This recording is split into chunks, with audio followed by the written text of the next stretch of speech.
Hello everyone, this is मोहित विश्वकर्मा। आप सभी का बहुत बहुत स्वागत है हमारे इस यूट्यूब चैनल पर जिसका नाम है क्विक स्टडी। आज का हमारा टॉपिक है meaning of economics, assumption, micro economics and macro economics. तो चलिए शुरू करते हैं। Meaning of economics. Economics is a social science.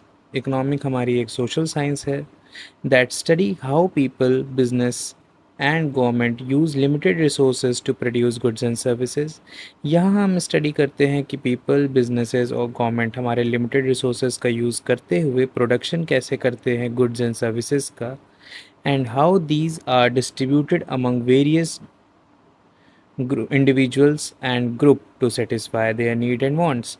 अब यहाँ पर हम देखते हैं और स्टडी करते हैं कि हमारा यहाँ पे जो भी गुड्स या सर्विसेज हमने प्रोड्यूस किया है उसको हम लोग डिफरेंट डिफरेंट इंडिविजुअल्स और ग्रुप्स में कैसे डिस्ट्रीब्यूट करते हैं जिससे हम उनकी नीड्स को, उनकी वांट्स को सेटिस्फाई कर सकें।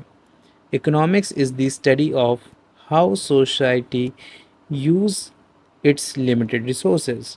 अब यहाँ पे इकोनॉमिक्स में हम स्टडी करते हैं कि हमारी सोसाइटी ये लिमिटेड रिसोर्सेज का यूज़ कैसे करती है। Economics is a social science that deals with the production, distribution and consumption of goods and services. Economic हमारी एक सोशल साइंस है जो कि डील करती है प्रोडक्शन से, distribution of goods and services through different channels and consumption of goods and services by the consumers. According to M.H. Spencer, हमारे पास यहाँ पे बताया गया है एक छोटी सी डेफिनेशन जो कि है business economics is a integration of economic theories. ये एक इंटीग्रेशन होता है कई सारे इकोनॉमिक थ्योरीज का with business practice for the purpose of facilitating. यह हमें फैसिलिटेट करता है किस चीज़ के लिए? डिसीजन मेकिंग के लिए एंड फॉरवर्ड प्लानिंग। हम इससे अपने आगे के प्लान्स बना सकते हैं कि हमें इकोनॉमिक्स से रिलेटेड और क्या क्या चीज़ें करनी है अपने बिजनेसेस में।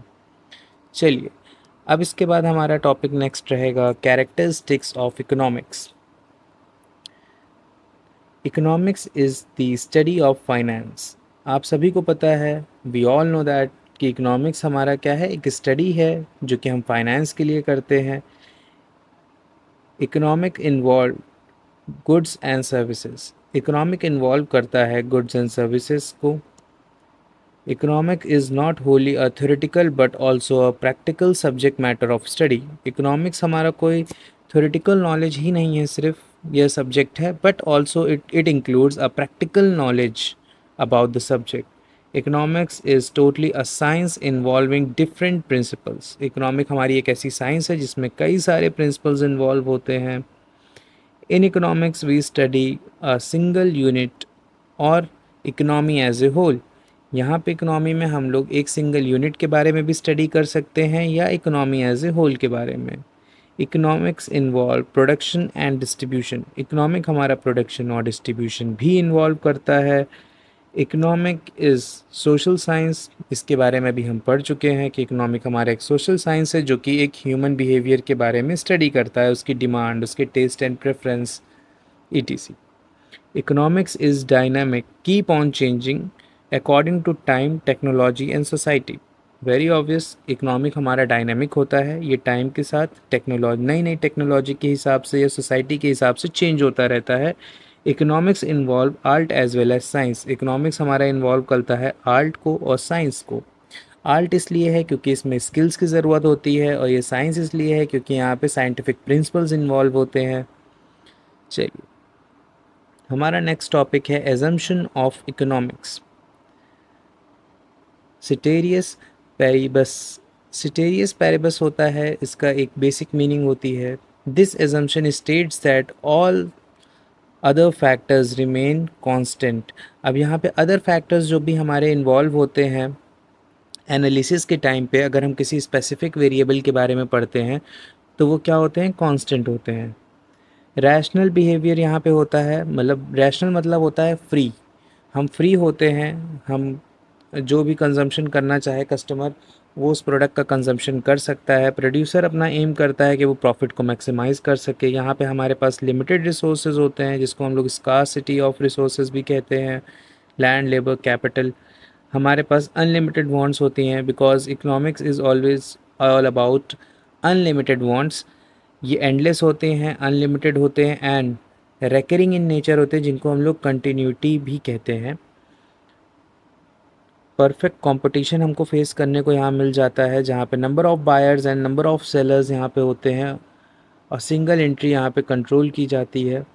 सर्टेन टेक्नोलॉजीज़ का यहाँ पे यूज़ किया जाता है, जो कि हमारी क्या होती हैं, कांस्टेंट होती हैं। देखिए, जब आप सर्टेन टेक्नोलॉजीज़ का यूज़ करते हो और हम यहाँ पे एज्यूम कर लेते हैं कि ये सारी टेक्नोलॉजीज़ जो भी हम यूज़ कर रहे हैं, ये क्या हैं, कांस्टेंट है, ये एक पीरियड ऑफ टाइम में चेंज नहीं होंगे, specially in short run production.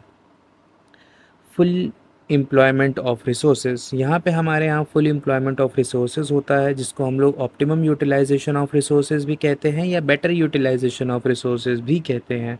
इससे हमें 100% आउटपुट भी जनरेट होता है। चलिए फिर अब आगे बढ़ते हैं। Meaning of micro economics. Micro economics is the study of economic behaviour of individual economic unit and individual economic variable. Micro economics जो हमारा होता है, ये स्टडी करता है इंडिविजुअल इकोनॉमिक्स के बारे में। सिंगल यूनिट कोई भी होगा, इंडिविजुअल इकोनॉमिक वेरिएबल कोई भी एक वेरिएबल हो सकता है। अब यहाँ पे हम एक छोटे से बिज़नेस के बारे में, एक फ़र्म के बारे में, एक कंपनी के बारे में, कोई भी मार्केट के बारे में, या एज ए कंट्री हम पूरी कंट्री को भी स्टडी कर सकते हैं एक एज ए सिंगल यूनिट के तौर पर। अब इसका कुछ फोकस होता है, किस किस चीज़ों पे हमारा बेसिक फोकस होता है। प्राइस ऑफ प्रोडक्ट, हमारे प्रोडक्ट का क्या प्राइस है, उसकी डिमांड कितनी है, उसकी सप्लाई कितनी है, इंडिविजुअल इनकम कितनी है लोगों की, इससे ये सब चीज़ें स्टडी करते हैं हम माइक्रो इकोनॉमिक्स में। की टूल्स हमारे पास क्या है इनको स्टडी करने के लिए, तो डिमांड एंड सप्लाई एनालिसिस है, इलास्टिसिटी है, कॉस्ट थ्योरी है, प्रोडक्शन थ्योरी आता है, और भी बहुत सारे हैं। एग्ज़ाम्पल अगर हम इसका लेते हैं तो why the price of sugar increase. अब एक सिंगल कमोडिटी शुगर की प्राइस कॉन्स्टेंटली इंक्रीज़ हो रही है, तो क्यों हो रही है, इसकी स्टडी कर रहे हैं, तो ये हमारे माइक्रो इकोनॉमिक्स में आता है। अब हम बात करते हैं मैक्रो इकोनॉमिक्स के बारे में। मैक्रो इकोनॉमिक्स क्या होता है, तो मैक्रो इकोनॉमिक्स जो होता है ये हमारा डील करता है functioning of entire economy as a whole. यहाँ पे हम इंटायर इकोनॉमी के बारे में स्टडी करते हैं। हमारा जो फोकस होता है नेशनल इनकम पे होता है, क्योंकि हम एज ए इकनॉमी पूरे देखते हैं, इकनॉमी एज ए होल देखते हैं, तो हम एज ए कंट्री को भी पूरी इकनॉमी के तौर पे देखते हैं। तो हम नेशनल इनकम के बारे में स्टडी करेंगे, अनएम्प्लॉयमेंट के बारे में स्टडी करेंगे, इन्फ्लेशन के बारे में स्टडी करेंगे, और भी बहुत सारे टॉपिक्स हैं इसमें जो हम स्टडी करते हैं। की टूल्स क्या क्या हम यूज़ करते हैं, तो एग्रीगेट डिमांड का यूज़ होता है, एग्रीगेट सप्लाई का यूज़ होता है, मॉनेटरी पॉलिसीज़ यहाँ पे बनाई जाती हैं, इनके बारे में स्टडी किया जाता है, या फिस्कल पॉलिसी हमारे यहाँ बनाई जाती है, हम उसके बारे में स्टडी करते हैं। इसका हमारे पास बेस्ट एग्जांपल होता है why the countries inflation rate is increasing.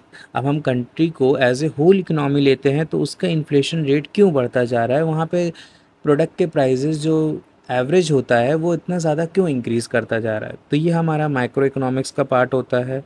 Hope you guys understand this topic कि माइक्रो इकोनॉमिक्स क्या है, मैक्रो इकोनॉमिक्स क्या है, इकोनॉमिक्स की मीनिंग क्या है, उनके कैरेक्टरिस्टिक्स, assumptions.